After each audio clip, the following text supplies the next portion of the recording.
So the other day, one of our members inside of our community groups just happened to ask about protein powders and just looking for some recommendations. They kind of shared in terms of what they're currently using right now, which is a gold standard whey protein. And I'm sure you probably, have heard of that brand and have seen it all over the place. If you do a quick Google search in terms of, what is the best protein powder to have, you're instantly going to get a bunch of different reviews for particularly this gold standard whey protein from Optimal Nutrition. Now, hear me out. I personally do not recommend that brand by any means, and I'm going to share with you in today's video exactly why I don't recommend that brand, some loopholes, I like to say, when it comes to marketing that you should at least be aware of. And then most importantly, I'm going to dive into some ingredients that is a big X in terms of, hey, if you're currently taking a protein powder supplement, make sure it does not have these list of ingredients on it. Let's first talk about why I'm not a big fan of Optimal Nutrition, gold standard whey and all its glory with, millions and millions of reviews. And to help educate you is to understand that, I'm considered what's called a fitness guy in the social media realm, right? Where, hey, if somebody goes to my Instagram account, my YouTube channel, my Facebook page, they see me with my shirt off, they see me flexing, and, instantly it's like, okay, I can tell that guy's in shape. He knows what he's doing. He knows what it is that he's talking about. Well, it's not just, followers and leads and potential future clients that is seeing that, right? You know who else is seeing it? Marketers. Marketers specifically for supplement companies. And I get hit up a lot from several different supplement companies pretty much saying like, hey man, like we'll give you a fancy discount code. It could be like Joe Likes Donuts 20 and somebody could get 20% off their order. And we'll even send you over all these free supplements. Just all we recommend, right, in return is, hey, promote that product. Promote that product and say, hey, I personally take this. Here's me with my shirt off. I got to look like this because of this right here. And hey, you can too, as long as you, put in Joe Likes Donuts 20 and you can save 20% off your order today.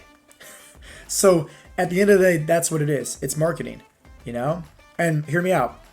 Did I look like this but I'm taking those supplements? Absolutely not, And so for starters, supplements only do anywhere from literally 2 to, 5% max of the overall results. You got to understand the foundation here, your steps, nutrition, recovery, strength training. Like you can't just take supplements, right, and expect to get the results you're looking for. It doesn't work that way. That's why the guys out there that suffer with high blood pressure, high cholesterol, they can take all the medications in the world they want. It doesn't actually fix their high blood pressure and high cholesterol. They got to get to the surface, right? They got to get to the root of the issue, which is, hey, they probably should move a little bit more and eat a little bit healthier, right?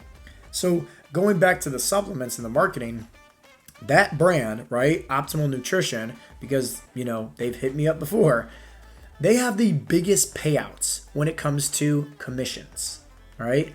Most, it's like, hey, 10%, 5%, 20%.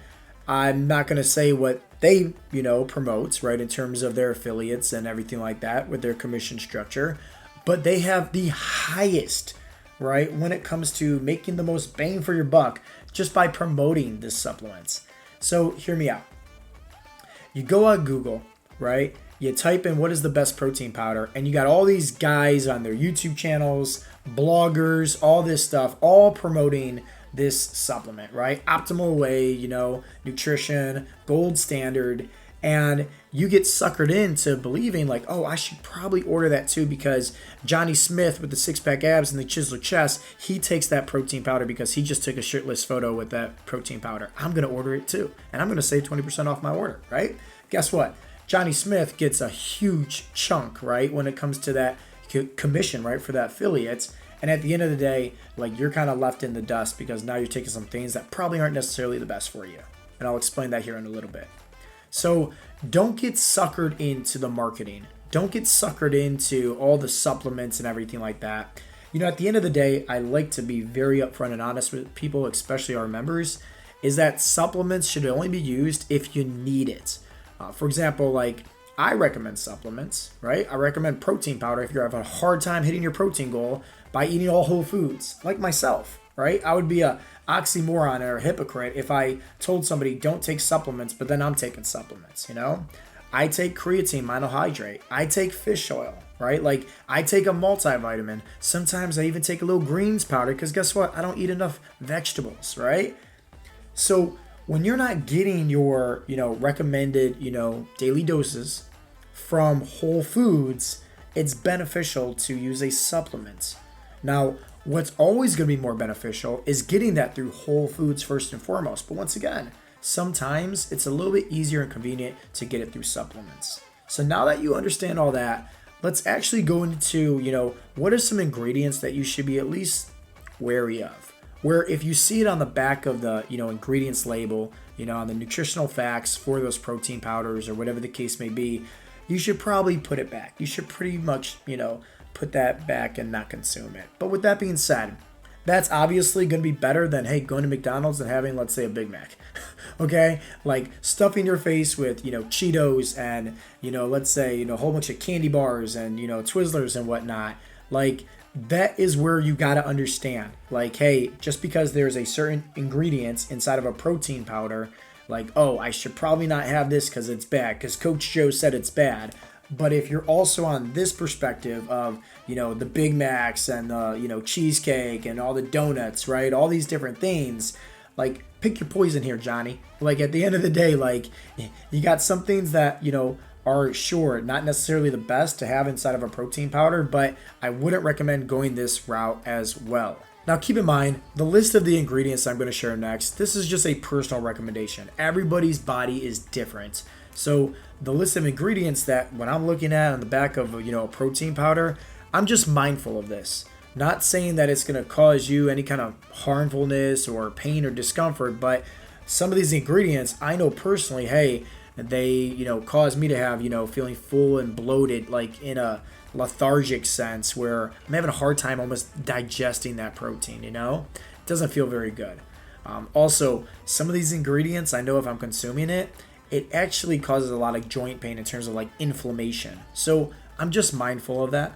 I'm sure that I'm eating some things with some of these ingredients on it from time to time. Nobody's perfect, right? Once again, but these are just things that I'm mindful of, especially when it comes to buying protein powders. So here's the list, right? For starters, casein. I'm not a big fan of casein at all. There's several different protein powders out there, right? Like there's isolate, there's whey concentrate, right? There's all these different ones. Casein in a protein powder is not my go-to. That is very hard on somebody's gut to digest, especially for somebody like myself. Glutens. I try to avoid any kind of protein powders with gluten in it, any kind of trans fat or vegetable oils even. At the end of the day, like once again, there's some supplements out there that has, trans fats and also vegetable oils in it. I don't recommend that at all, okay? Soy lectins or skim milk, I try to avoid all soy products as much as possible, but if, once again, it's in a protein powder, I try to avoid that, okay? High fructose corn syrup, that's a big no. I feel like that's one of the most chemically, artificial processed things that somebody could create in a lab. So I definitely don't want it inside of my, protein powder. MSG, if you happen to have, a protein powder with MSG in it, I recommend putting that back on the shelf. I'm sure every time, me and my wife go out for sushi, right, we're having, food with MSG probably cooked into it and whatnot. It makes it taste great, but at the end of the day, hey, having it in a protein powder is not really going to be a good one for me. Aspartame, I'm very mindful of that to make sure that that is not in the list of the ingredients when I'm choosing a protein powder.